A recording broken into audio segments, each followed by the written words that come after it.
সন্তানের কিছু হলে মায়ের তো খুব কষ্ট হবেই বলো, এটা তো স্বাভাবিক। আমার মেয়ের অনেকদিন ধরে ঠান্ডা লেগেছে, সেই ঠান্ডাটা কমছেই না। আজ চলে গেছিলাম ডক্টর দেখাতে। তো দেখো, ডক্টরের কাছে গেলে আমার মেয়ের রোগ অর্ধেক ভালো হয়ে যায়।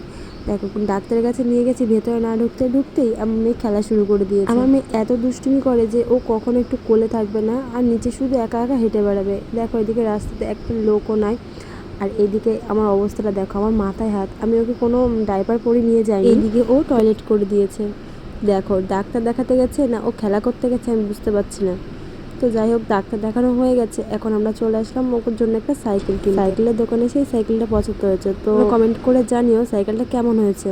সাইকেলগুলো নিলে কি হয় বলো তো, ওকে মানে নিচু হয়ে ঠেলতে হবে, সেটা করতে হয় না। এটা দাঁড়িয়ে দাঁড়িয়ে ওকে নিয়ে যেদিকে ইচ্ছে সেদিকে যেতে পারবো। এদিকে আমি আর মাম্মাম একটু ভিডিও করে নিচ্ছিলাম, ঢং করে নিলাম ভিডিও ক্যামেরার সামনে। আমার মাম্মাম তো ক্যামেরা অন দেখলে পারে ফোনটা হাত থেকে কেড়ে নেয়।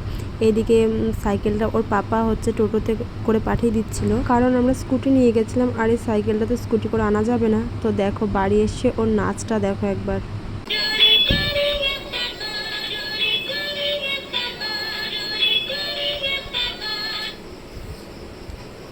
সন্তানের মুখের এই হাসিটুকু, এই আনন্দটুকু, ও যে খুশি হয়েছে এটা দেখে এত ভালো লাগে কি বলবো।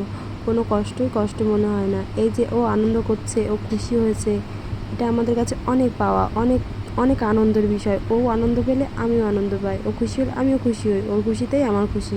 যখন আমি ছোট ছিলাম দেখতাম মা নিজে না খেয়ে আমাকে খাওয়াতো, আর যদি তখন কিছু বলতাম তখন একটা কথাই বলতো, তুই খেলেই আমার খাওয়া, তোর খুশিতেই আমার খুশি।